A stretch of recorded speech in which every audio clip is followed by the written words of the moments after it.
Ok, já está gravando. Então, muito bom dia a todos nesse mais novo e mais um encontro do nosso curso livre de História e Teoria do Direito. É, muito obrigado pela presença. Já estamos aí, espero, caminhando para o fim dele mesmo. A tendência é que nós tenhamos mais essa semana e a próxima de encontros, e aí nós encerremos o curso. Eu sempre falo isso, estou falando isso acho que desde maio, né? Então peço desculpas aí a quem insistentemente continua na audiência. Mas hoje eu tenho o privilégio de receber alguém que eu queria que viesse falar nesse curso, então o alongamento dele eu acho que é justificado, que é a presença da minha querida amiga professora da UNB, Maria Pia Guerra.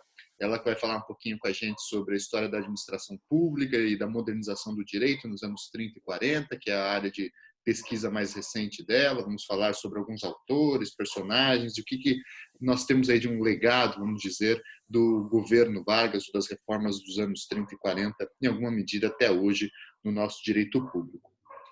Antes de passar a palavra para ela, o recado que eu sempre passo a vocês, né? Quem tiver condições, por favor, contribua com os hospitais e clínicas da sua cidade ou da sua região, e quem puder também, contribua com o padrinho do Salvo Melhor Juízo, lá em padrim.com.br/Salvo Melhor Juízo, tá certo? Maria, muito obrigado pela presença. Fique à vontade para falar o tempo que você quiser. A gente tinha pensado mais ou menos em 40, 50 minutos livre, depois aquele bate-papo, mas a professora hoje é você, então, por favor, domestique a nossa sala e nos passe aí o que você pode nos dizer sobre o direito nos anos 30 e 40. Muito obrigado pelo convite e fique com a palavra. Obrigada, Thiago. Eu fico muito feliz de participar do curso. Eu acompanhei algumas aulas, não vi todas ainda, estou na expectativa de quando sair, de fato, o curso livre, eu poder acompanhar todas as aulas, ver, indicar para os alunos. E fico muito feliz mesmo em participar. Eu acho até engraçado falar de domesticar os alunos, né? Eu nunca tinha visto essa expressão assim em uma aula, mas até que vou incorporar também. É um olhar meio Então, gente, jesuíta para a educação. é, eu... meio, exatamente, meio jesuíta. Então, falando sobre Vargas hoje, né? Até você começou a falar agora sobre os legados de Vargas. Eu não sei, acho que quando eu comecei a estudar, assim, o período, porque, como você disse, é a pesquisa mais recente minha, né? Mas não foi por onde eu comecei na história do direito. E quando eu comecei a entrar nos 30, alguns colegas, alguns amigos vieram falar comigo e disseram: ó, cuidado, é um terreno minado. E daí, exatamente, o que o historiador do direito faz, igual uma criança, quando fala para você cuidado, é exatamente para lá que você vai. Então, assim, o período, esse regime Vargas, no estrito senso, né, que seria, assim, de 30 a 45, alguns até estendem aí para um pouco nos anos 50.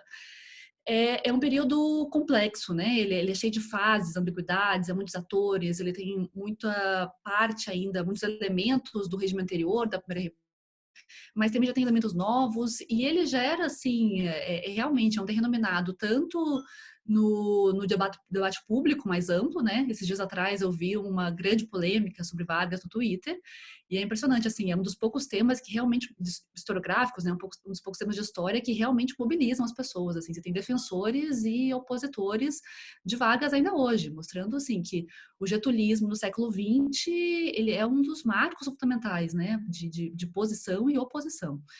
E também na academia, né, existem debates historiográficos sobre o regime 30, assim, o regime de 30, com linhas também defensores, opositores e com argumentos sofisticados para todos os lados. Então, é um tema que é difícil a gente trabalhar numa aula, né, é difícil a gente conseguir explicar toda a complexidade desse período. Mas vamos tentar, né? O tema de hoje aí é reforma administrativa, centralização do Estado, centralização política administrativa, e eu particularmente acho esse um tema muito interessante. Ele não é um tema óbvio, né? Assim, não é um tema tão cativante, porque talvez como estudar movimentos sociais, estudar movimentos políticos, porque ele tem essa coisa, né? Quando eu tento trabalhar em sala de aula algumas imagens, você busca no Google, assim, imagens DASP, daí aparece meia dúzia de homens brancos numa sala. Então, assim, não é exatamente um tema, assim, que você consiga cativar a primeiro momento, mas é um tema, por outro lado, que está na base, na estrutura do Estado e que tem legados importantes e na estrutura, na forma como o Estado se relaciona, ele se constitui como um agente. Então, assim, esse período é fundamental para isso. E também na forma como o Estado demarca as suas relações com a sociedade civil, né? Então, o que hoje a gente estudaria numa categoria, por exemplo, como a do lobby, a gente estuda nos anos 30 numa categoria como a do corporativismo. Então, você tem debates aí que permanecem, ainda que mudem de nome. Eles são debates muito parecidos, né? Assim, tem uma tradição comum. E também para o direito administrativo, né? Assim, só para introduzir de novo, esses tempos atrás eu li um texto também de um professor de direito administrativo, bom, um professor bom, e ele, mas assim, existe nesse texto, em outros manuais também de direito administrativo, existe uma tendência de ressaltar, e eu até entendo o motivo de fazer isso, né? De ressaltar as contribuições para o direito administrativo que ocorreram em fases democráticas. Então, as contribuições pós-88, as contribuições do período de 45, como se o direito administrativo fosse construído nos períodos democráticos. O problema é que, assim, eu entendo o motivo de fazer isso, né? Ressaltar como o direito administrativo tem um caráter democrático. Mas, assim, na prática mesmo, a construção do Estado e do direito administrativo, as principais categorias, ocorreram nos regimes autoritários, ocorreram nos anos 30 e depois ocorreram muito no regime militar. Então, assim, a gente precisa compreender o direito administrativo nessas duas faces, né? Na fase que é de limitação do Estado, mas na fase que é de promoção da atuação do Estado, né? E como que se dá essa atuação. Então, assim, não tem como estudar o direito administrativo no Brasil sem pensar nessas figuras que existem, que surgem, que surgem no cenário público, nesses regimes que são autoritários, ou nesses regimes que são período anterior, né? Como nos 30, aí de 30 a 37, tem muito discurso no meio, muitas abordagens possíveis. Então, justificando aí o motivo da aula, perdendo até 10 minutos para isso quase, eu acho que esse que é o nosso pano de fundo. Vamos lá. O que eu pensei em falar hoje? Eu pensei em dividir essa exposição especial em 3 partes. Primeiro, eu queria falar um pouco dos marcos do regime, porque essa é a primeira aula pelo que eu entendi, é a primeira aula de anos 30, né, desse regime. Então, acho que é importante ter alguns marcos políticos para conseguir compreender como que as coisas vão se transformando. Num segundo momento, eu queria falar um pouco sobre essa reforma do Estado, sobre o ideário que está por trás dessa reforma, que é uma reforma de centralização, de estruturação do Estado. Então, que ideias são essas que fundamentam esse processo? E daí, numa terceira parte, eu queria falar de alguns institutos, né? Algumas reformas específicas que aconteceram e como que elas... Eu classifico aqui em 3 tipos de reforma, né? 3 abordagens, e quais institutos e quais órgãos que foram criados em cada um desses tipos de centralização.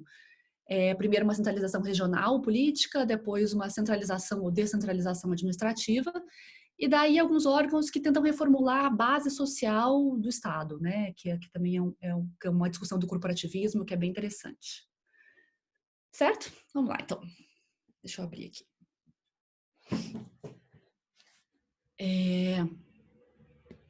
Vamos lá, pensando nos marcos do regime. Eu acho que dá para a gente, nesse tema, e essa é uma divisão que é uma divisão a partir das constituições, né? É uma divisão clássica, existem outros marcos temporais, mas eu acho que esse para a gente funciona, assim, né? Primeiro, logo depois de 30, você tem um governo provisório, né? Em 30, o grupo político que faz a revolução, né? Existe até uma discussão historiográfica a partir do conceito de revolução. Ele assume, mas ele assume com muitos grupos internos, né? Assim, eu acho que o movimento de 30 não é um movimento homogêneo.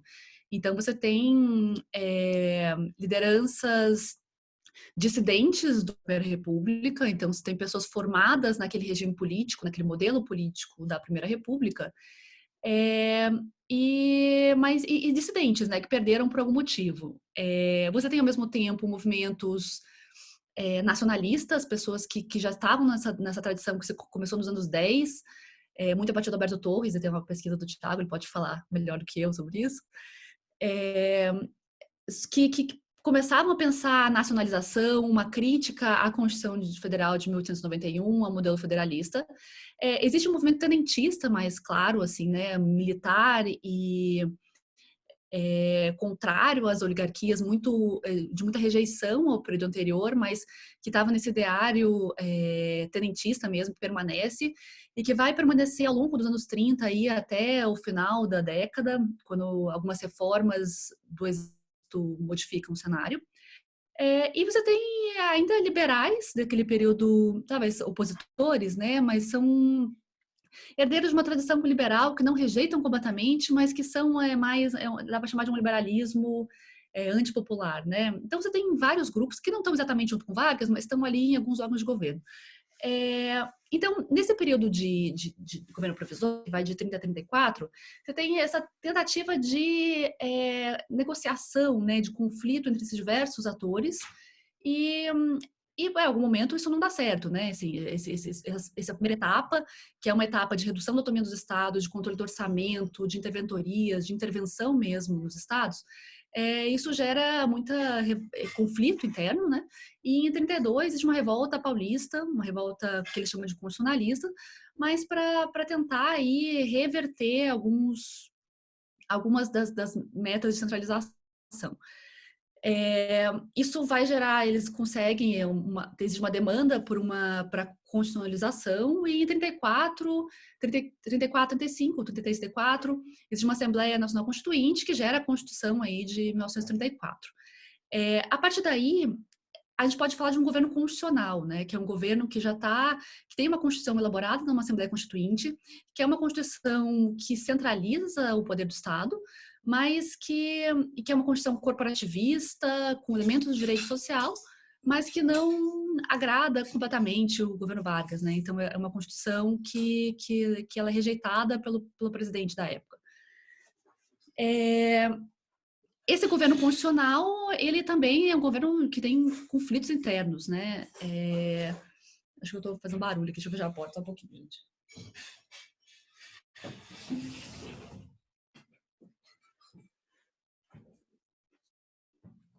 O estudante extra da classe aí no seu colo. Eu tenho um gatinho me acompanhando aqui.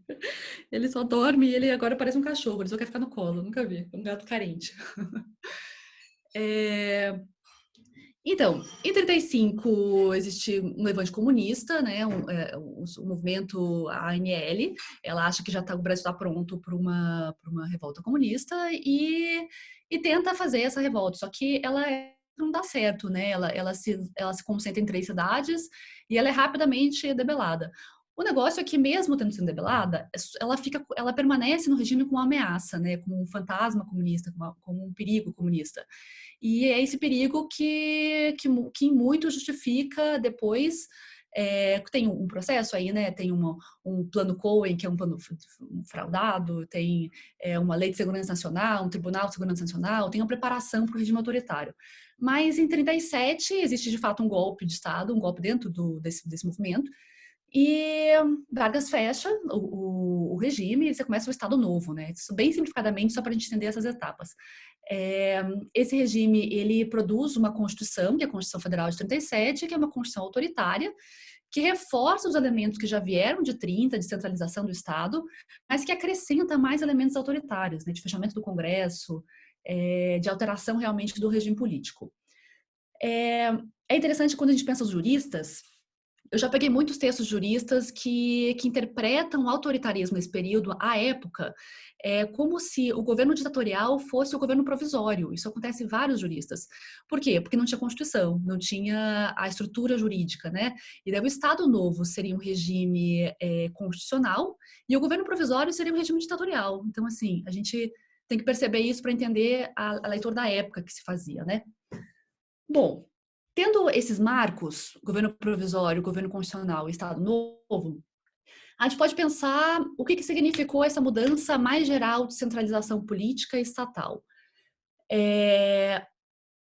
Entrando já na segunda parte aqui, né, que esse ideário, o que significa esse processo de centralização.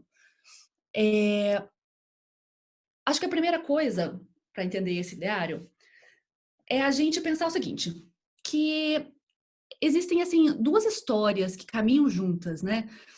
Quando eu estou explicando, assim, o que foi essa centralização política, política administrativa, em oposição ao regime anterior, eu sempre falo para meus alunos para eles pensarem que existem duas trajetórias que são distintas, mas que às vezes entram em conflito.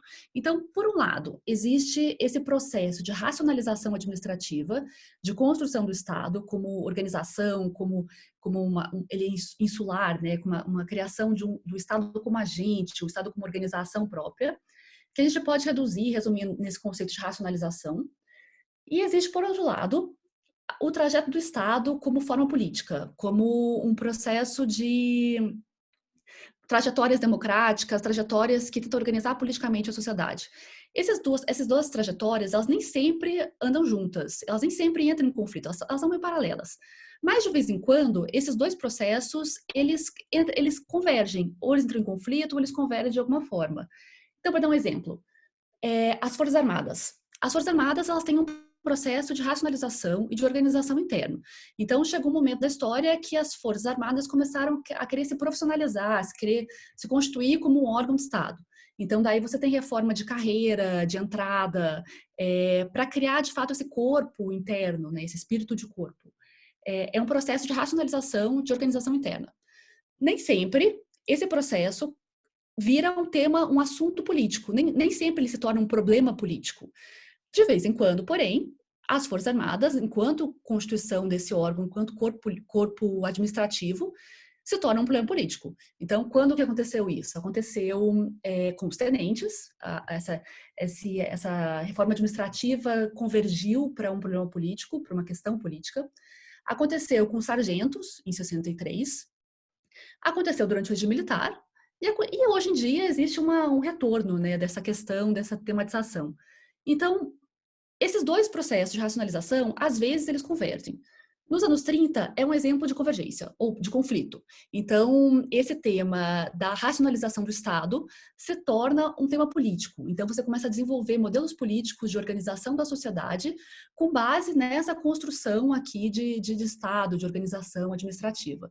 Então, para entender o que é os anos 30 e esse processo de centralização, a gente tem que entender de que modo essas duas coisas se combinaram e criaram formas de organização política específicas. Isso aconteceu muito porque existia um ideário da época, existiam discussões que de alguma forma conectavam essas duas experiências. Existiam órgãos administrativos que já vinham sendo criados desde a Primeira República. Então, no mundo do trabalho isso acontece. Assim, no trabalho não é que os órgãos do mundo do trabalho eles surgem nos anos 30. Eles já começaram na Primeira República. Existiam no final do século XIX as hospedarias de imigrante. Pera, deixa eu tomar uma gole de água, porque eu engasgo na primeira e eu não paro de falar nunca, só um pouquinho.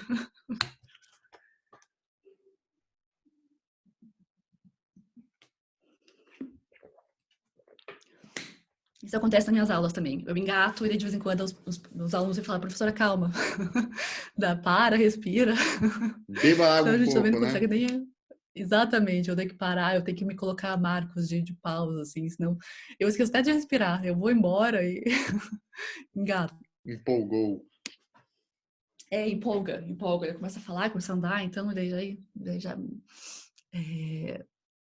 até acelera a fala, né? Deixa eu lembrar que eu tenho que falar devagar. Então, essa estrutura administrativa criada nos anos 30, ela na verdade era fruto de uma trajetória histórica de racionalização administrativa, como essa que eu falei. É uma trajetória mais longa, ela não começou nos anos 30, você tinha órgãos dessa burocracia estatal que já vinham sendo criados no período anterior. Por exemplo, aí, acho que a Laila, na aula que vem, vai falar um pouco dos órgãos de saúde e educação, né? Eles começaram no período anterior. Então, assim, no mundo do trabalho, que eu conheço um pouco mais, no final do século XIX já existiam as hospedarias de imigrantes, que eram iniciativas, que eram órgãos criados para administrar essa migração, mas que ao mesmo tempo começaram a fazer essa organização do mundo do trabalho. Vai para onde? Para qual fazenda? Vai para quê? Que tipo de imigrante a gente precisa mais? Esse tipo de coisa. Isso gerou aí um departamento estadual de trabalho no estado de São Paulo e na década de 20 o Conselho Nacional do Trabalho, que era algo administrativo da Primeira República. Então, esse regime Vargas dos anos 30, ele se apropria dessas organizações que já vinham sendo criadas no período anterior. Porém, essas organizações, elas adquirem um novo caráter, elas são intensificadas e modificadas a partir desse novo ideário, que essa discussão aí que começa na Primeira República, mas que se intensifica no período dos anos 30, que é esse ideário, assim, antiliberal. É difícil a gente conseguir entender o que significa esse antiliberal, corporativista, tecnocrático, são ideias muito misturadas, né, e autoritário também. Eu gosto de compreender isso como se fossem, assim, campos políticos, né? Então, assim, são campos de disputa. Então, você tem vários tipos de vertente, várias abordagens possíveis, mas elas têm, assim, forças políticas, como eu comentei, tenentismo, liberalismo multipopular, integralismo, e você tem correntes antiliberais, assim, né? Dá para dizer que tem um polo fascista, um polo católico, um polo cientificista. E o que existe de certo consenso, é uma rejeição ao modelo político anterior. Então, assim, é muito proposição. Então, existe uma rejeição ao federalismo, rejeição às oligarquias e rejeição à ideia de um Estado pouco interventor, existe uma ideia de intervenção aí. E existe, assim, uma abordagem, um elogio à centralidade política e que seria também uma centralização administrativa no sentido de centralizar na União, mas descentralizar pela criação de diversos órgãos que pudessem ajudar essa administração. Então, são diversos órgãos que são criados nesse período, e todos eles, assim, muito com um certo controle do governo federal, mas com funções administrativas distintas, até uma confusão, né? Esses órgãos brigam entre si, ninguém sabe quem tem a última palavra, e daí você acaba precisando do presidente Vargas para mediar alguns desses conflitos. E existe um ideário tecnocrático, que é uma valorização da técnica, né, da burocracia, e rejeitando aí a política. Existe uma rejeição desse sentido político, da forma como se compreendia que tinha sido na Primeira República. Então, alguns desses órgãos burocráticos, eles se autoafirmam, eles se afirmam por meio da técnica. Então, assim, nós temos uma resposta técnica para isso, temos que afastar a politicagem e conseguir ter uma forma de legitimidade pela prestação de serviços, né? Bom, esse ideário, esse complexo, cheio de políticos, juristas, pessoas disputando no mercado editorial, que também tinha crescido nesse momento, geram algumas experiências. Então, acho que eu vou, a partir de agora, começar a falar das experiências, que eu consigo dar mais detalhes de cada uma delas e mostrar como que isso se concretizou. Como então, dá para dividir em 3 etapas, né? 3 tipos de centralização. A primeira seria uma centralização regional, que é assim, como é que Vargas faria para controlar os estados? Aliás, quando eu falo de Vargas, na verdade, eu estou falando do regime, né, gente? Porque Vargas não nasceu esse líder carismático das massas, essa pessoa, assim, essa liderança completa, né, assim. Isso é, na verdade, conflitos internos e a mesma postura de Vargas vai mudando ao longo do tempo. Mas, assim, esse regime buscava uma centralização na União. Como que você faria para retirar o poder dos estados? Gente, essa não é uma questão simples. A gente tende a imaginar que ditadores têm um poder completo, né? Que eles podem fazer o que eles querem.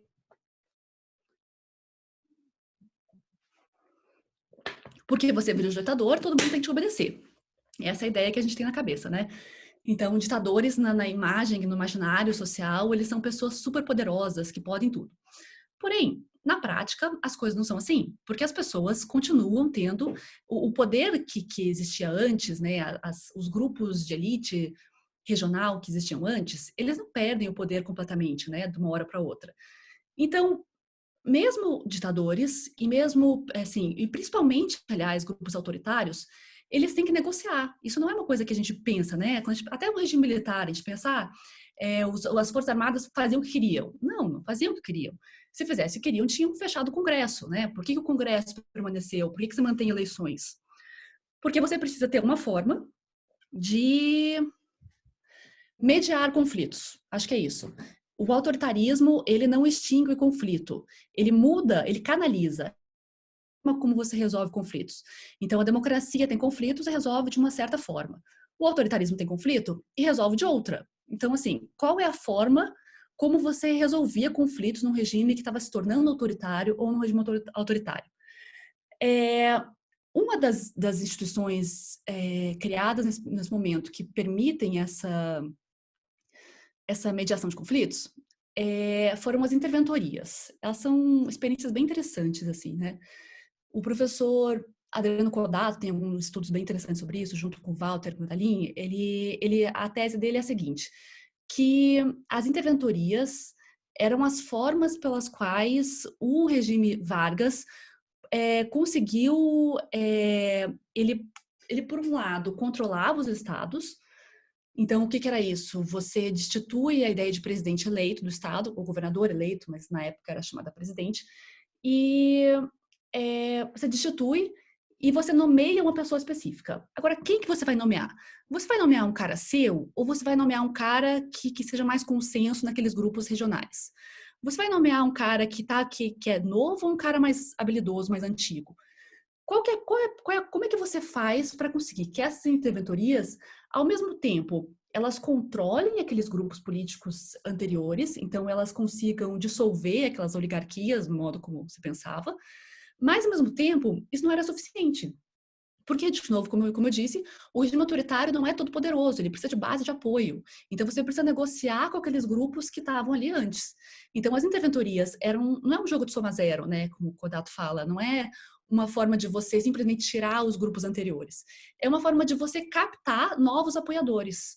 Então, assim, a interventoria tinha esses dois lados. Ela, por um lado, era uma forma de solução do grupo político opositor, mas, por outro, era a forma de você conseguir mediar aqueles conflitos e, aos poucos, captar novas pessoas, sujeitos mais novos, por um regime. Então, assim, era uma estratégia política de centralização regional que funcionou, né? Assim, aliás, não é que funcionou completamente. Na verdade, o que o Dato diz é que ela não funcionou. É por isso que deu problema o regime do Estado Novo. Mas, assim, ela era uma das estratégias em face desse problema político, que mesmo regimes autoritários precisam de apoio social. Existiam outras formas também, existia controle de orçamento, existia o DASPinho também, que é uma coisa que eu vou falar daqui a pouco. A segunda forma essa é a primeira forma, né? Centralização regional. Como é que você tira o poder dos órgãos da federação, dos estados, que era o modelo político vigente na Primeira República, e você passa esse poder para o governo central. É um processo tumultuado, é um processo conflitivo, é um processo violento, mas também é um processo muito negociado, né? Então, assim, você mantém grupos que tinham um poder na Primeira República, eles continuam tendo algum poder durante o governo Vargas, né? Principalmente aí falando já do Estado Novo. Tá.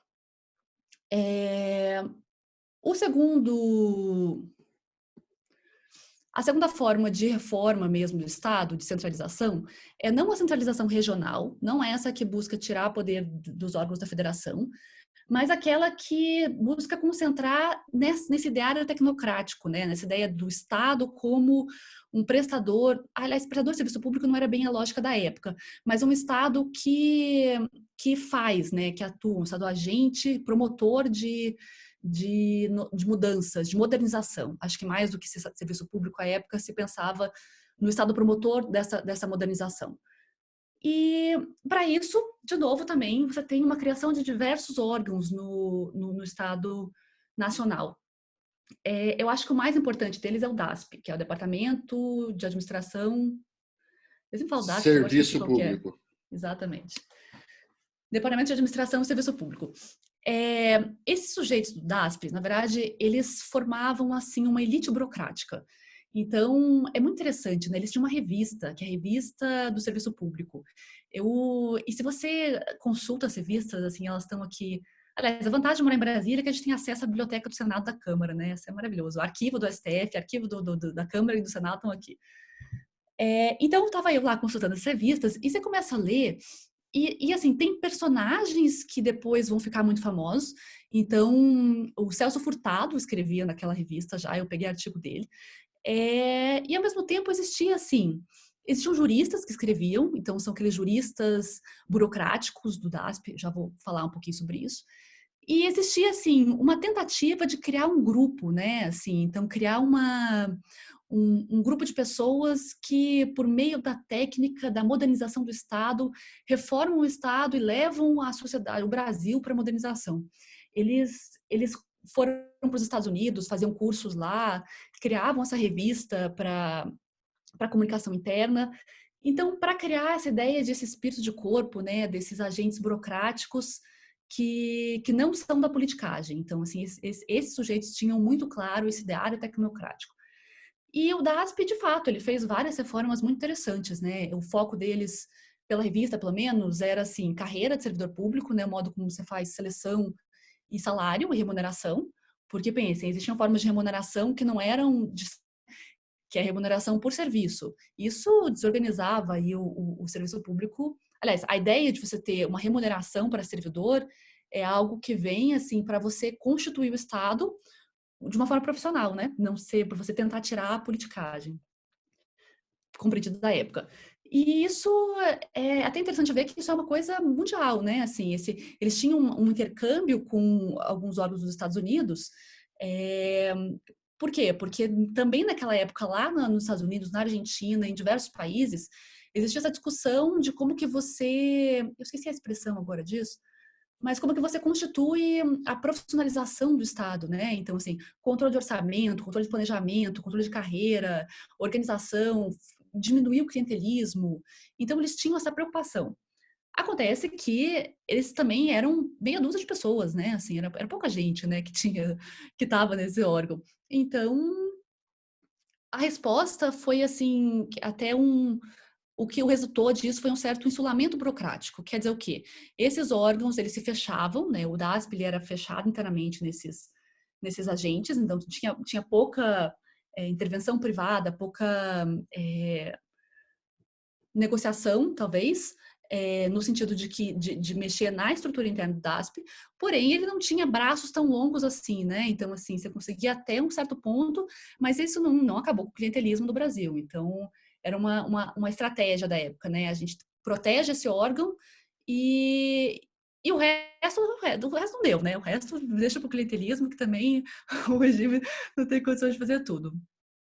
Mas é interessante perceber que esse DASP, é, ele teve a proximidade de alguns juristas, né? Então, existia tanto quanto existia uma crítica, eu já vou me encaminhando aqui para a gente não perder muito tempo. Esses juristas, tanto quanto existe uma crítica ao regime constitucional de 1891, existia também uma crítica ao bacharelismo. Então, o que acontece, em algum momento se pensou que os juristas tinham perdido o poder e que esse poder tinha ido para a mão de técnicos. Porém, quando a gente vai analisar com um pouquinho mais de cuidado, a gente vê que não é que os juristas perderam poder, é que os juristas se transformaram. Então, de um tipo de legitimação do direito que acontecia antes na Primeira República, você tem alguns novos juristas, novos advogados, que surgem nesse período, que permanecem durante muito tempo no século XX, são do direito administrativo principalmente, mas que eles buscam uma autolegitimação por meio da técnica. Então, assim, essa revista Serviço Público, ela tem artigos semanais, toda edição, todo número da revista tem artigo do Temístocles Cavalcanti. O Temístocles foi um jurista do direito administrativo que era advogado dos tenentes, ficou muito forte nos anos 30 e teve uma longa carreira. Ele virou ministro do STF, ele permaneceu no período de 45, ele permaneceu no regime militar, ele ajudou nos debates da Constituição de 67. Então, ele é um desses juristas que transita, né, entre regimes autoritários e regimes democráticos. E o Temístocles, eles tinham uma forma de legitimação muito próxima dessa do DASP, né? Existia um intercâmbio também entre eles, e que traz para a gente legados do direito administrativo. Ele estava ali naquela revista discutindo autarquias, empresas públicas, sociedade de economia mista, regime de servidor, que eram discussões muito parecidas do que das que ocorriam pelos servidores do DASP. Então, assim, por um lado, talvez eles pensassem mais em eficiência e o Temístocles discutisse mais por dentro do direito, mas eles se aproximavam, né, nessa forma de legitimação, talvez um pouco mais tecnocrática do direito. E isso, para mim, parece fundamental para compreender, até fazer um parênteses aqui, né? A gente pensa, como eu falei no começo, esse legado do direito administrativo, para pensar essa atuação desses juristas em períodos autoritários no direito administrativo, a gente tem que entender o que é essa categoria de tecnocrático. Como que, por exemplo, o Edir Lopes Meirelles também é um sujeito que está, durante o regime militar, ele é secretário de Segurança Pública, e professor de administrativo com estudos que permaneceram depois de 88, né? Eu acho que a explicação aí está um pouco nessa ideia de legitimação pela técnica, pela prestação de serviço público. E o que significa para a gente politicamente isso, né? Bom, e já para encerrar mesmo, a gente tem daí uma terceira leva, talvez, uma terceira forma de centralização do Estado.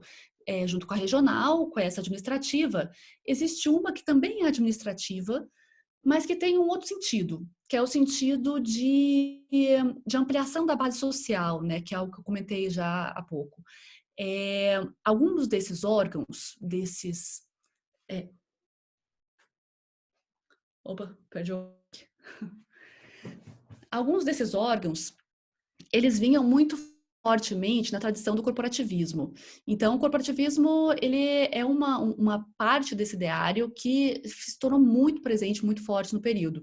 Tão forte que na Constituição de 34, ele aparecia todas as linhas, assim, então, todas as linhas políticas. Mesmo os mais liberais, eles tinham propostas que se combinavam com o corporativismo. Então, os mais liberais da Constituição 34 queriam órgãos desse corporativistas de comunicação do Estado com a sociedade, de organização de um corpo político único. Tem esse ideário que a gente pode conversar um pouco mais depois. Eles pediam conselhos técnicos, né? Só que não seriam conselhos que substituiriam a representação parlamentar, mas seriam acessórios. Mas mesmo eles incorporaram alguma coisa desse ideário que circulava pelo mundo todo, né? Isso não é uma coisa só do Brasil.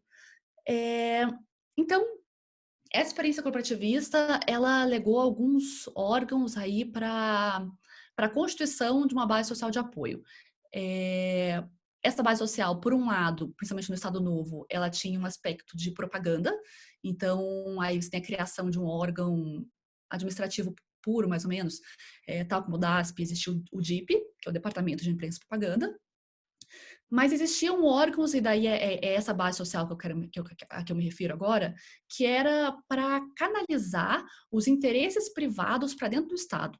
Então, por um lado, se o Estado se insulava, como no DASP, se ele se fechava, por outro, ele criava canais de participação. E daí é um pouco da tradição do lobby, que eu comecei a falar no começo da aula. Eram conselhos técnicos que com a ideia de vamos ouvir os interessados, porque os interessados são aqueles que mais entendem sobre o assunto. Então, vamos ouvir os empregados, vamos ouvir os empresários, vamos ouvir os grupos profissionais. E esses conselhos técnicos, eles têm alguns estudos bem interessantes sobre isso, né? Eu acho que os estudos da Elie Diniz, do Renato Bosch, são bem importantes. Eles serviam, para esses dois autores, para Elie Diniz e o Renato Bosch, esses conselhos, eles serviam num duplo movimento. Eles, por um lado, eles isolavam o Estado, então eles permitiam que o Estado atuasse, eles permitiam que o Estado controlasse, de certa forma, o fluxo de interesses, então isso cria um isolamento, mas, ao mesmo tempo, eles aproximavam. Então, eles permitiam que a negociação, que antes poderia acontecer, ou que, por exemplo, no regime democrático de 88, acontece por meio do Congresso, então você vai lá, você faz uma mobilização junto com o deputado X. Eles canalizavam esses interesses para dentro do Estado por meio desses conselhos. Então, chegava uma hora que formalmente o Estado dizia, olha, vou ouvir o fulano, vou ouvir o cicrano. Óbvio que existiam escalas, né, de importância hierárquica, assim, administrativa. Então, alguns conselhos eram mais importantes que outros, algumas entradas eram mais facilitadas do que outras. Mas era a forma pela qual esses interesses privados entravam dentro do Estado. Tem vários exemplos, né? Tem o Instituto do Açúcar e do Álcool, o Instituto do Mate, tem o Conselho Técnico de Economia, tem o Conselho de Águas, que eu acho que o Thiago estudou um pouco melhor. E eles tinham funções importantes. Por exemplo, o Instituto do Açúcar e do Álcool era a forma pela qual o governo Vargas conseguia mediar, inclusive, o conflito federativo, porque ele conseguia conceder algumas coisas para os estados do Nordeste que tinham indústrias de cana, né? Assim, esqueci a palavra agora. Usinas. Sucroalcooleiras? Então, exatamente. Que eram produtores de açúcar e de álcool, mas que não tinham a mesma eficiência que os estados de São Paulo. Então, era uma forma, inclusive, de você mediar aí um conflito Nordeste e Sudeste. Então, existia nesse Instituto do Açúcar e do Álcool participação dos empresários, participação de produtores, inclusive participação de pequenos produtores. Então, você canalizava todo mundo ali para aquele núcleo de decisão, sob controle de órgão estatal. Então, é um corporativismo, mas é um corporativismo estatal ainda assim, né? Ele não é livre da sociedade. E isso certamente com as dificuldades que daí advém, né? Que é uma certa despolitização, por exemplo. Porque participa quem tem interesse direto. Mas, às vezes, esse interesse direto, na verdade, é um interesse da sociedade, né? Como você canaliza para esse grupo, o Estado, ele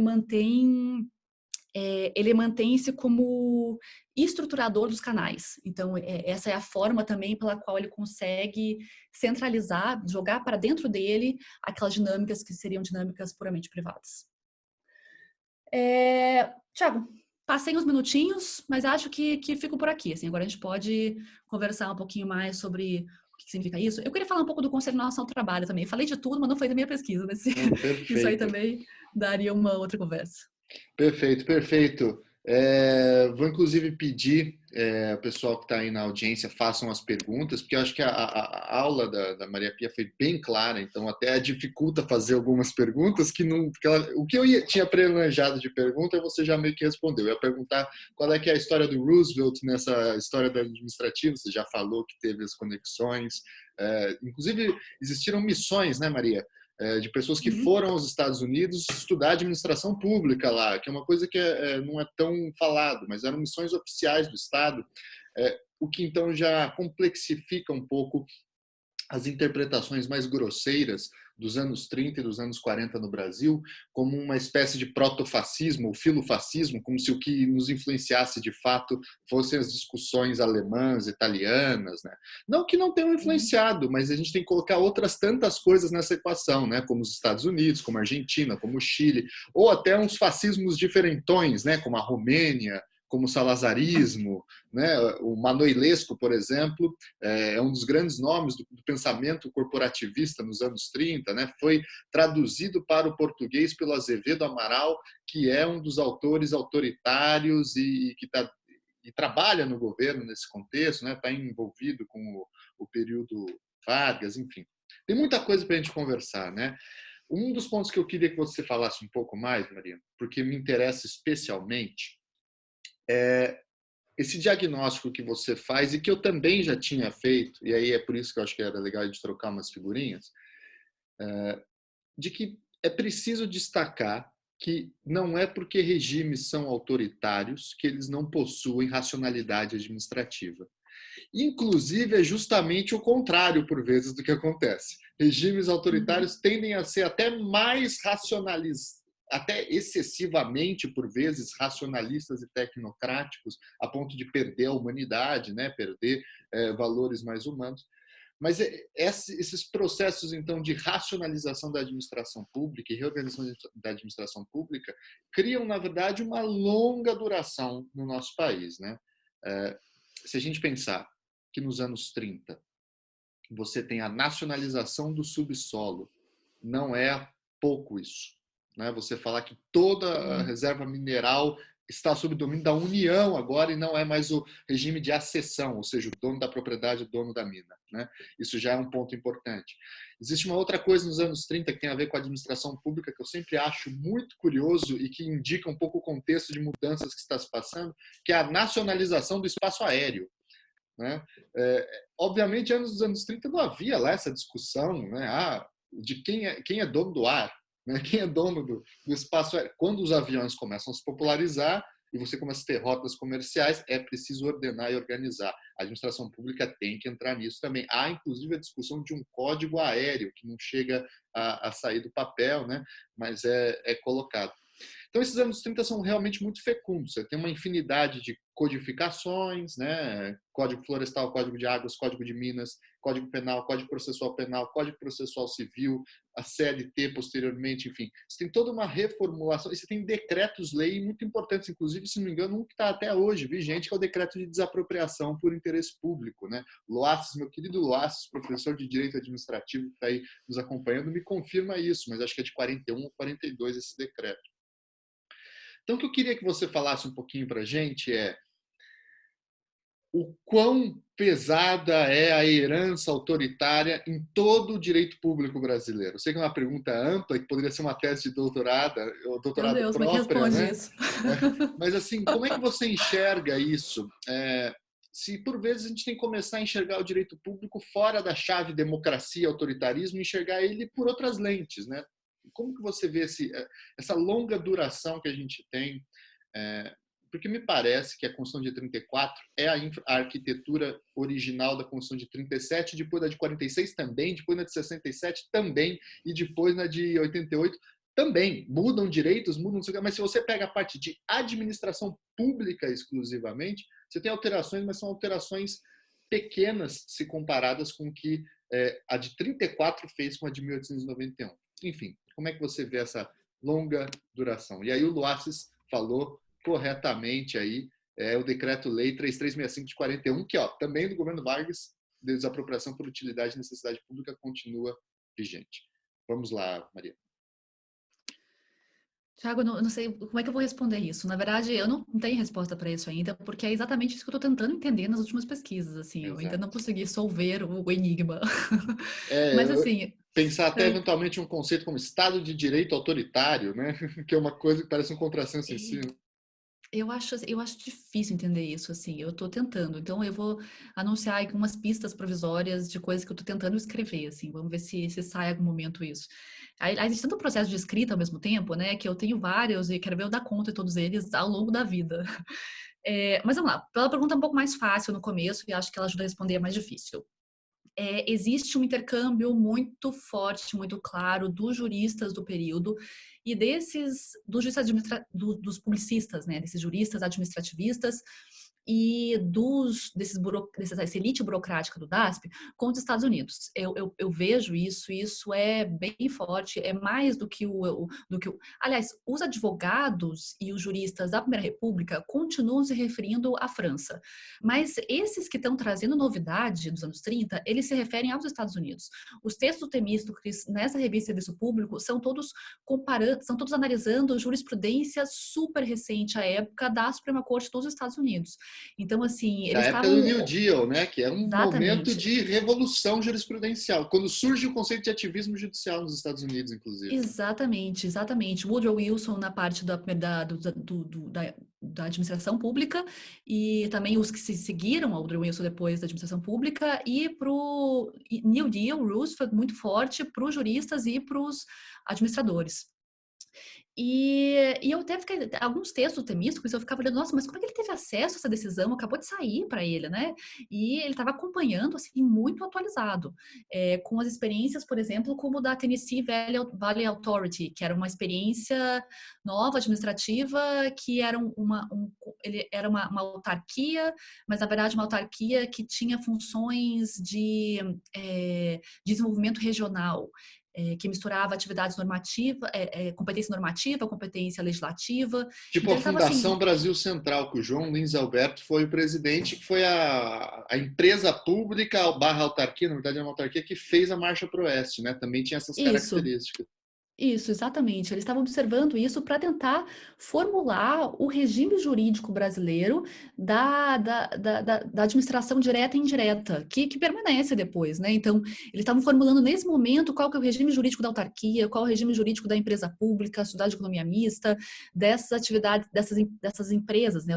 Esses órgãos que são normativos, legislativos, executivos ao mesmo tempo e que são centralizados politicamente, mas são descentralizados descentralizados administrativamente. Então, essa lógica é uma lógica que tem, assim, eu não digo que tem influência dos Estados Unidos, porque a influência é uma coisa que simplifica, né? Eu acho, na verdade, eles observam o que está acontecendo lá e para tentar resolver problemas que existem aqui. Então, assim, eles são pragmáticos, né, nesse sentido. Então, não é uma influência meramente da boca para fora. Eu acho que é uma coisa assim, como que a gente vai resolver os nossos problemas daqui? E daí eles consideram que os Estados Unidos têm experiências interessantes, então eles buscam essas experiências. A ideia de concessão, né? A concessão de águas, concessão de uso do subsolo, né? Concessão de uso da terra também é algo que o modo de pagamento dessas concessões tem bastante também uma discussão muito próxima com o que se fazia lá do New Deal. E as agências reguladoras também são uma experiência que vai bater aqui, né? Não com os mesmos formatos, mas se a gente pensar, por exemplo, na figura do Instituto Nacional do Pinho, que eu estudei um pouco mais, era uma autarquia que controlava preços de madeira. Ela não deixava de ser uma agência reguladora também, né? Com algumas Sim, características diferentes. sim, exatamente. Eu acho que também isso é um problema, né? Assim, a gente esquece um pouco de história, assim, você pega, eu tô falando tanto do Temístocles porque eu tô um pouco focada nele, assim, eu acho que ele traz inovações interessantes, assim, como que, por que o regime de uma agência reguladora deve ser diferente do regime de uma empresa pública, uma que atua no mercado privado e uma que só regula preço. Então, eles estão começando a desenvolver essas ideias que para a gente são importantes hoje para entender qual a diferença de uma agência reguladora para a Petrobras, então, assim, regime jurídico de direito público, regime jurídico de direito privado, eles estão fazendo nesse momento. Por quê? Porque eles têm essa ideia de racionalização da máquina administrativa. Então, como que a gente consegue ter um Estado que funcione? E ainda que seja um Estado autoritário, talvez por causa de ser um Estado autoritário, justamente por isso, a gente tem que pensar o seguinte, também o Estado autoritário, da mesma forma como você precisa de base social de apoio, que eu falei agora há pouco, você também precisa de eficiência. E não tem eficiência possível se você não ter alguma forma de garantir a como é que é? Uma certa autonomia para os órgãos de baixo. Então, assim, você tem que ter, mesmo no exército, que é uma hierarquia mais fechada, quem está comandando a guerra é o general que está no campo de batalha. Então, assim, você tem que ter uma forma de você atribuir funções e deixar que a pessoa que está com essa competência resolva, decida. Então, você tem que ter uma divisão de competências. E essa divisão de competências, para funcionar, mesmo no regime autoritário, para funcionar, precisa ter uma organização administrativa racional.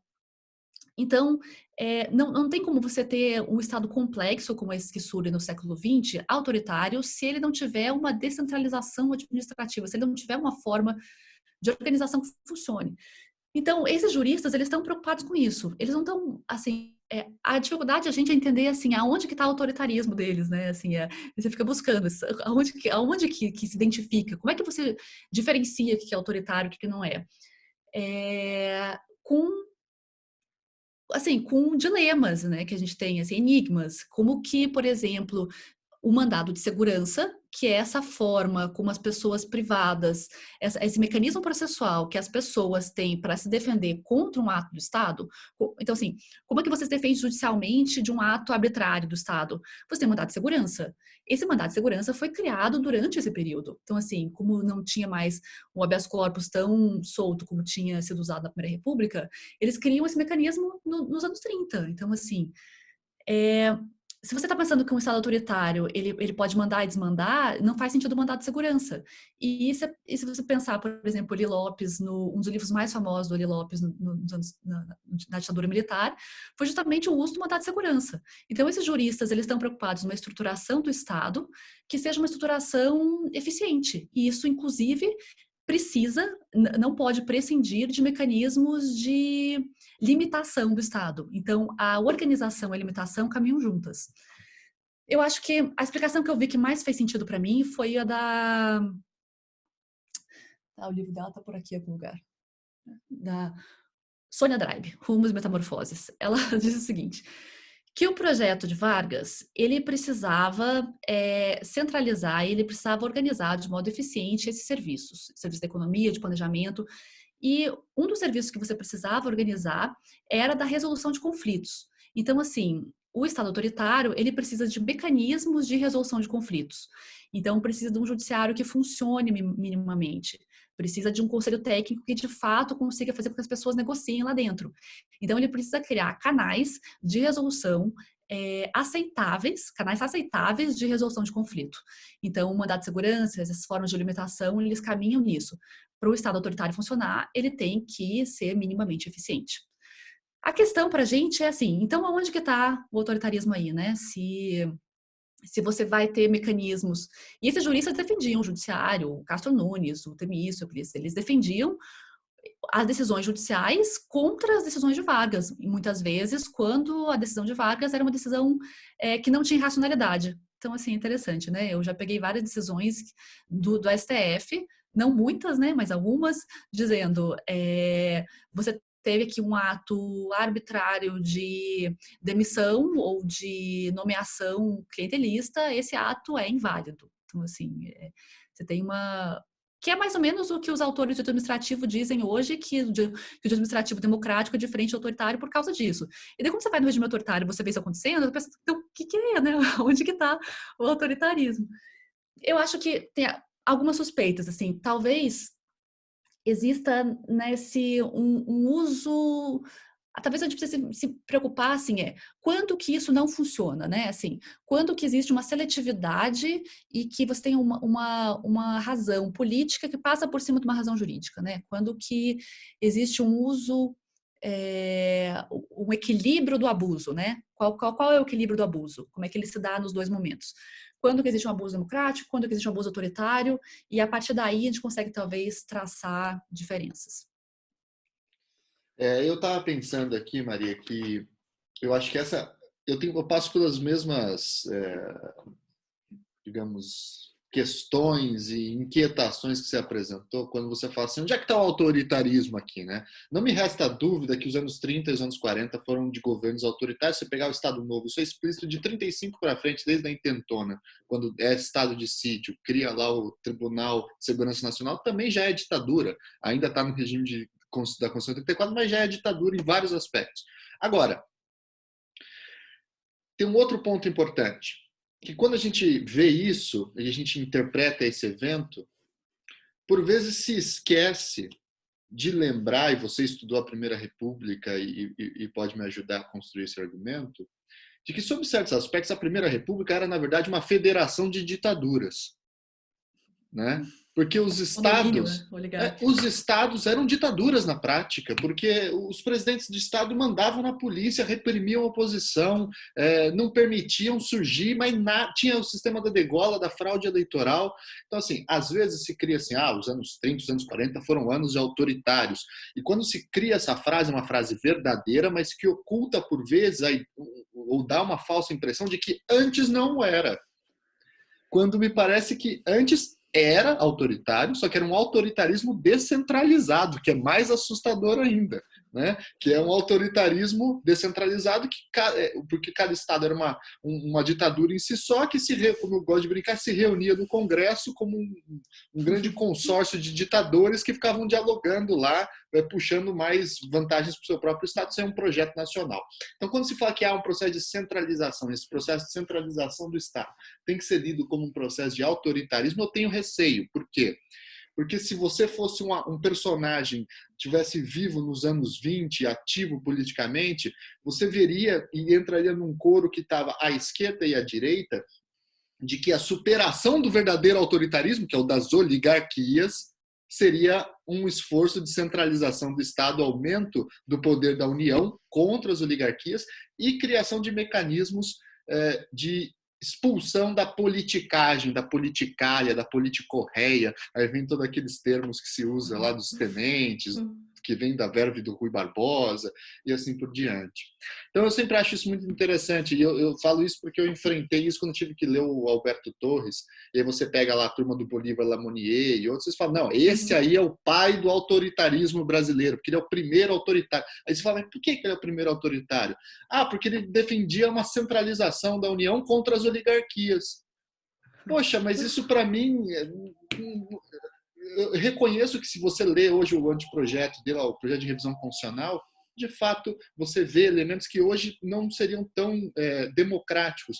Mas a época que tinha também não era democrática. Eu acho que esse é um ponto interessante. Então, parece que democracia de massas, aí um pouco mais clara nesse sentido, que a gente pode trabalhar com o nosso atual conceito de autoritarismo, é o que aparece um pouquinho depois só. Bom, isso foi uma divagação minha.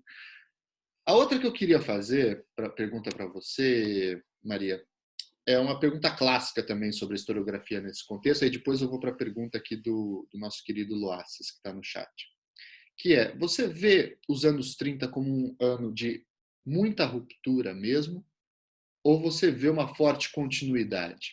Eu pergunto isso me referindo à reforma constitucional de 1926, que já estava dando indícios de centralização administrativa também, né? E de cortar as asinhas de algumas oligarquias, talvez.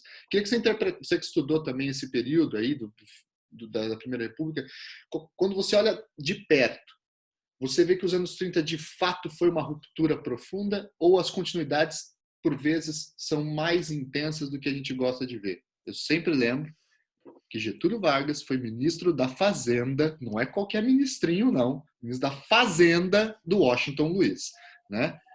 Então, aí tem alguma questão, né? Como é que você vê essa questão da continuidade ou ruptura nos anos 30?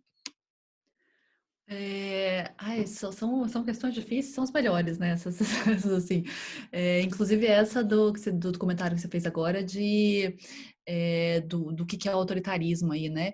É, assim, eu fico tentando entender, assim, eu estudei repressão na Primeira República e um pouco de repressão também no Estado Novo, e assim, do regime de 30, de modo geral, e a repressão, ela continua acontecendo, né? Assim, você tem movimentos de esquerda que são reprimidos na Primeira República e continuam sendo reprimidos nos anos 30. Isso é consenso aí entre as elites, né? Liberal, não liberal, a repressão toca o barco, né? Isso que dizer reprime, porque isso não faz parte do conceito de democracia para os liberais. E eu acho que tem um ponto que a gente tem que entender que é interessante e que também não dá para essencializar, né? Não existe um conceito de liberalismo ideal, assim, nesse conceito que todo mundo deve seguir. Acho que tem que ver como é que ele se forma no contexto histórico. E o contexto... existe uma linha forte do liberalismo no Brasil que é golpista, né? Então, assim, como é que você tem um liberalismo que aceita golpes? Isso que não faria sentido com um imaginário ideal de liberalismo. E isso a gente precisa entender, né? O que é esse liberalismo da Primeira República que aceita estado de sítio, que aceita intervenção federal, que aceita esses mecanismos que à época serviam para controle político, né? Que não Ou é mesmo a né? UDN depois, né? O UDN Não, está na mesma coisa. isso, falando da pré-república. Depois, os liberais, eles desistem de uma vez. Então, assim, bora pro golpe mesmo, que o nosso projeto original ideal não vai dar certo. Então, precisa entender esses atores na sua época, né? Então, centralização, de fato, não é sinônimo de autoritarismo, né? O autoritarismo tem que ser definido de uma outra forma. Talvez autoritarismo seja um conceito da política, não do direito, né? Talvez a gente precise compreender o que ele significa no direito. Politicamente, não tenho a menor dúvida que o Estado Novo é um Estado autoritário. Os mecanismos políticos de participação são autoritários. Mas então, pensando nessa modificação, o que aconteceu, o que permanece, o que não, Vargas era um político da Primeira República, como vários deles ali, como uma parte deles, né? Vargas vai se tornando esse líder carismático que a gente conhece só depois de 42. Tem a tese da Ângela Maria de Castro Gomes, é interessante para isso, que ela mostra que o trabalhismo, né, como esse conceito de um poder político, de uma liderança política que mobiliza massas, massas de trabalhadores, né, que busca apoio de trabalhadores, ele surge só em 42. Então, o Estado Novo, ele é um processo de transição também, né? Ele é uma transição em si. Não é que existe uma transição da República para o Estado Novo, mas para o regime Vargas, mas ele mesmo é também um processo de constituição de um modelo novo. Então, ele é em si uma transição. Mas acho que algumas coisas se modificam, né? E eu tô dando risada, tem uma a foto aqui do colega. Ele, eu acho que tem uma mudança em relação à emenda constitucional de 26 para o regime que vai se construindo aos poucos, politicamente autoritário do regime Vargas. essa forma de repressão permanece. Mas surgem elementos novos na forma de organização política da sociedade. Então, são experiências. Do mesmo jeito que você teve experiência de controle político no estado de sítio da Primeira República, você tem experiência de construção de modelo político por meio de um controle central, como as interventorias, os DASPI, outra forma de fazer isso, mas também eu acho que esses elementos, essa ideia de que o direito pode canalizar, estruturar o debate social, essa ideia do direito como estruturante, ela surge, obviamente, antes, porque não é uma ideia que cai de paraquedas, ela vai se desenvolvendo, mas ela é implantada de modo mais claro durante os anos 30. Então, esses institutos mesmo o CNT, por exemplo, inicialmente ele era um órgão de regulação, assim, de mediação, mas a certa altura ele começa a ser um órgão de canalização, de estruturação da sociedade. Então, acho que existe um processo aí de transformação do papel do direito para o Estado, né? Assim, não tanto num sentido mais liberal do direito como regulador de posições, mas um direito como estruturador desse novo modelo, assim, da criação desses órgãos corporativos.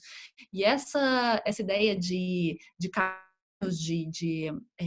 negociação com partes da sociedade, por meio desses conselhos técnicos, é uma novidade. Assim, existe uma transformação do papel do Estado em relação à sociedade. Assim, acho que a preocupação é como é que a gente articula os interesses privados para uma modernização. Acho que tem uma mudança.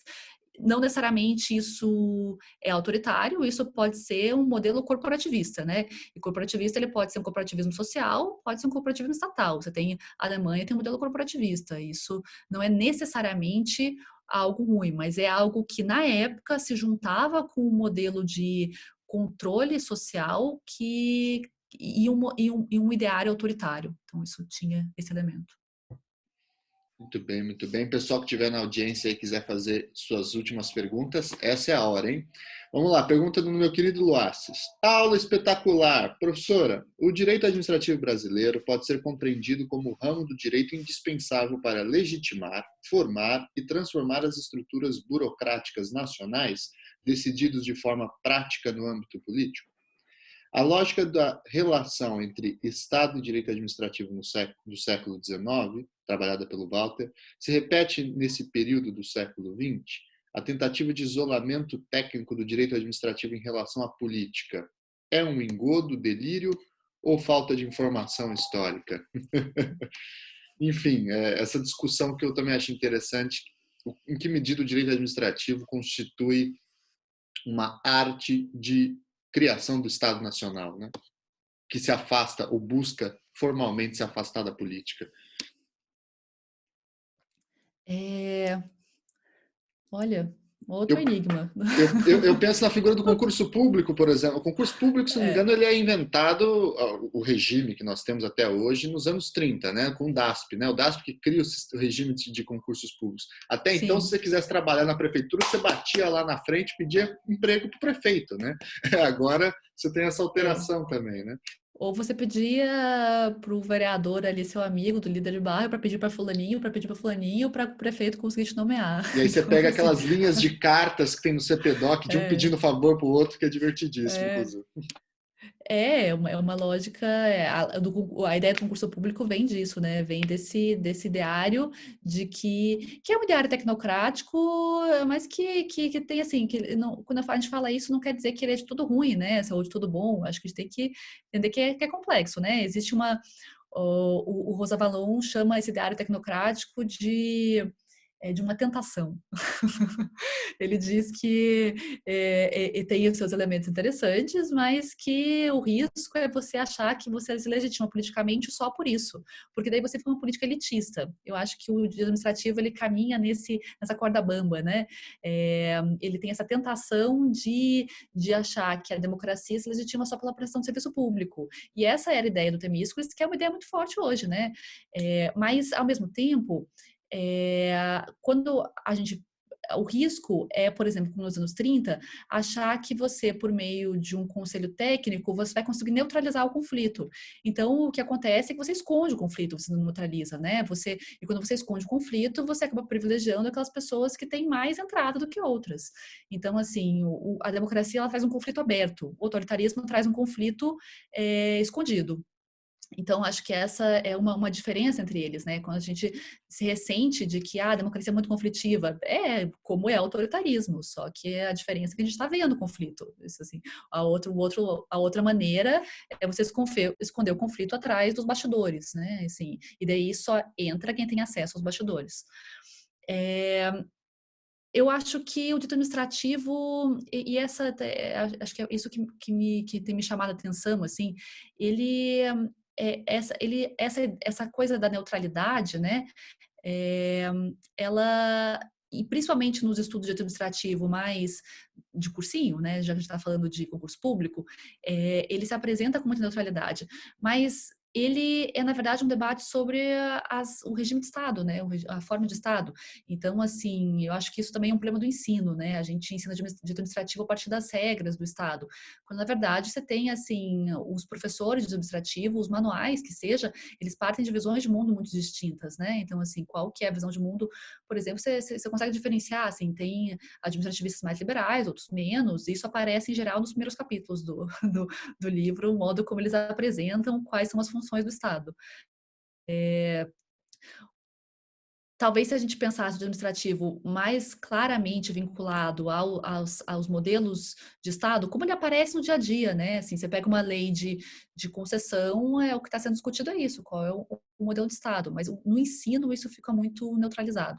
É o que eu tenho tentado fazer, né? Assim, eu dei aula de administrativo já, agora eu estou dando aula de teoria geral do direito público. Vamos ver se a gente consegue fazer isso, assim, né? O que me admira e que para mim é um sinal que não é tão bom, é assim, recentemente você consegue ter um programa de curso que tenha, assim, paridade de gênero, né? Você consegue ter texto de mulheres recentes, hoje em dia, do direito administrativo. Agora, se você vai estudar a história do direito administrativo, de novo, só homens brancos.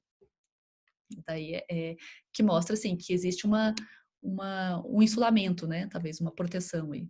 Que assunto de Estado é assunto sério, Maria, não é para qualquer É um, isso aí entendeu? mesmo, é exatamente por isso.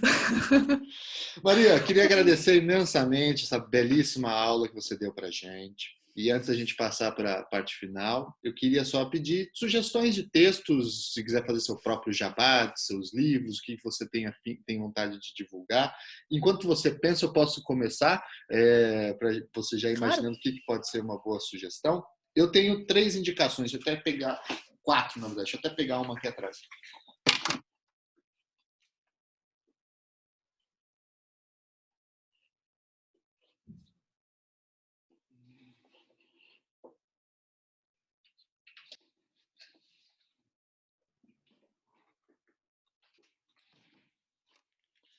Então, para quem quer entender um pouquinho melhor, historicamente aí, né, o processo de modernização do Estado, eu começaria da seguinte forma. Primeiro, um livro que é uma coletânea de textos de um jurista já clássico, ainda vivo, mas muito senhorzinho já, e que escreveu livros importantes para a história do direito, que é o Alberto Venâncio Filho. Ele tem essa coletâneazinha aqui, da editora Perspectiva, que chama Notas Republicanas, né? Nessa coleçãozinha, ele fala desde o fim do Império, da crise do Império, mas ele tem alguns capítulos interessantes sobre pensadores da República. Então ele fala do Alberto Torres, do Pontes de Miranda, do Santiago Dantas, que são o Torres morre em 17, mas esses outros dois são atores e personagens importantes nos anos 30 e 40, sobretudo o Santiago Dantas nos 50 ainda em diante, né?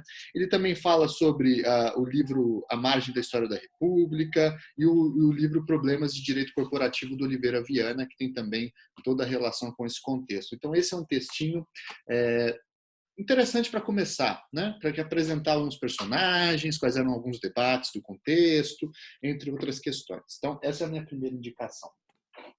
A segunda indicação, também do Alberto Venâncio Filho, que acho que é um dos caras que mais entende esse contexto, é esse aqui, que é um clássico também, A Intervenção do Estado no Domínio Econômico, o Direito Público e Econômico no Brasil, que é um livro de 67, Mas não se enganem, não é porque é um livro velho de direito, né? Então já está desatualizado com as últimas normativas, já não dá mais para usar para petição, não é para isso também que você vai usar. Aqui é um belo livro que conta o processo de montagem do Estado burocrático brasileiro nos anos 30 até a ditadura militar, até 64 mais ou menos. Então pega todo esse período de formação do nacional-desenvolvimentismo, o que isso significou em termos de administração pública. É um livro clássico, já muito importante. Esse é publicado pela Renovar, tá? Intervenção do Estado no Domínio Econômico, também do Alberto Venâncio Filho. E depois, outros 2 livros mais curtinhos.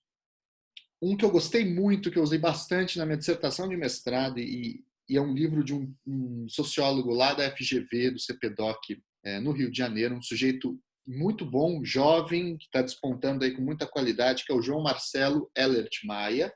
Ele tem esse livrinho aqui, chamado Estado, Território e Imaginação Espacial, o caso da Fundação Brasil Central.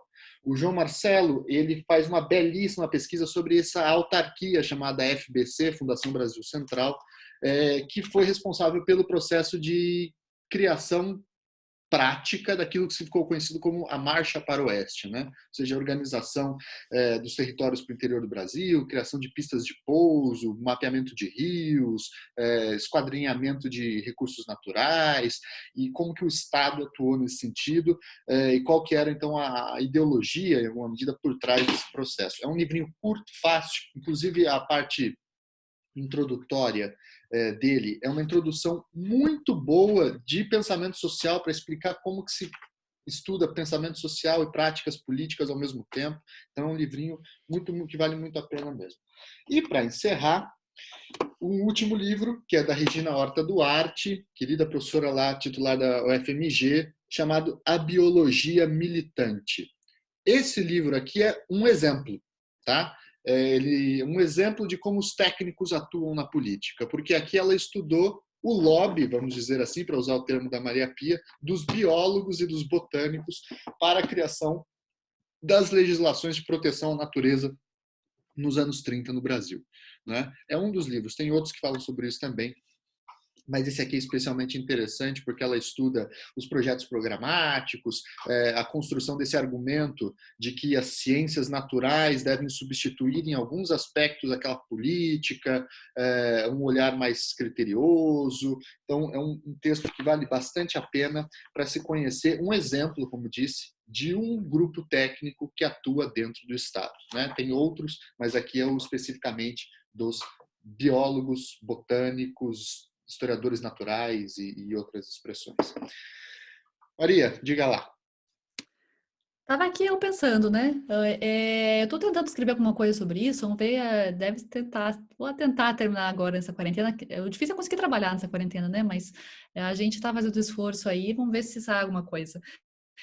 Mas assim, eu indicaria, em primeiro lugar, o livro do Alberto Venâncio Filho também, o mesmo que o Thiago indicou, esse mais clássico, Intervenção do Domínio Econômico, não porque seja um texto assim, é um texto clássico, ele não é um texto de muita reflexão teórica, analítica, mas ele é um texto muito descritivo, né? Então você consegue um panorama das formas de intervenção, dos órgãos, dos debates da época. Ele também tem uma análise, né? Mas talvez não essa análise teórica, tal como o Thiago falou, assim, de papel social, tal. Então, mas eu Ele acho que organiza ele é os um bom. fatos, pelo menos, né? Ele organiza. E assim, organizar fato já é assim um trabalho daqueles para você conseguir fazer. 90% da pesquisa, às vezes. E os outros, exato, e os outros 10 é conseguir saber qual exatamente a pergunta que você vai fazer, né? Talvez até invertido. Mas assim, esses livros de entrada são muito bons, assim, nesse sentido.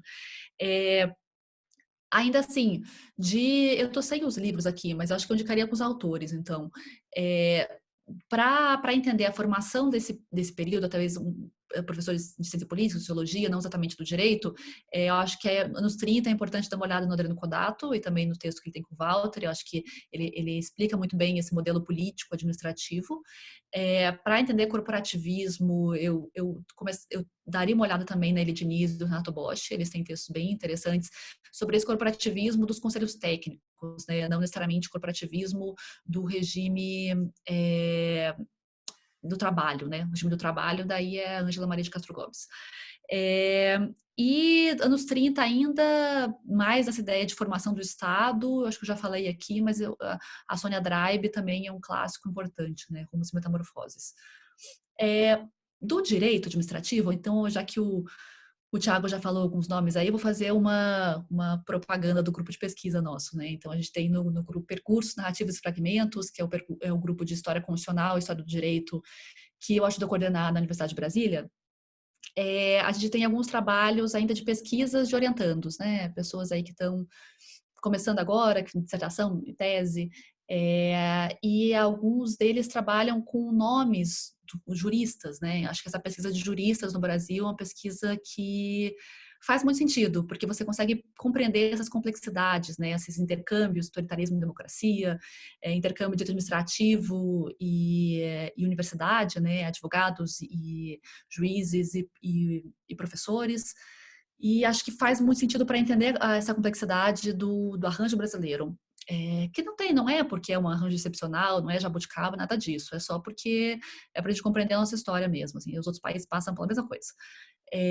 Então, eu indicaria aqui alguns estudos de juristas, né? A Patrícia, fugiu o sobrenome dela agora, fez um estudo na dissertação. Isso, fez uma dissertação sobre o Castro Nunes. O Ayrton Zelander tem um outro orientando, ainda na UFSC, que fez sobre o Temístocles Cavalcante. Isso busca no sistema aí de dissertações e teses. O Gustavo Zatelli está fazendo a tese dele sobre o Eli Lopes Meirelles e o Bruno está fazendo sobre o Vitor Nunes Leal. Então, assim, tem alguns Bruno estudos está aí, de inclusive. juristas. Abraço para o Bruno que está na audiência aí. Abraço para o Bruno. Estou fazendo propaganda de você já, Bruno. E acho que também tem estudos encaminhados aí, tem Francisco Campos, eu daria uma olhada nesses juristas, né? Eu acho que o estudo sobre juristas ajuda muito, assim, principalmente esses do ramo do direito público. E tem também a tese aí da nossa querida Laila Galvão sobre a experiência educacional aí nos anos 30, 20, 30, e acho que eu não vou também adiantar muito, que ela vai falar sobre isso na aula que vem, então a Laila faz a própria propaganda. E fazendo o meu também, o meu livro sobre anarquistas, é Repressão no Primeira República, Qual que é formação do o título constitucional. do livro e fala pra gente, a gente pôr o link aqui. Eu até tenho ele, peraí, deixa eu pegar. Se bem que vai ficar em podcast, então. Não, mas vai ter Pego, vídeo também, pode pegar, pode pegar. deixa eu pegar.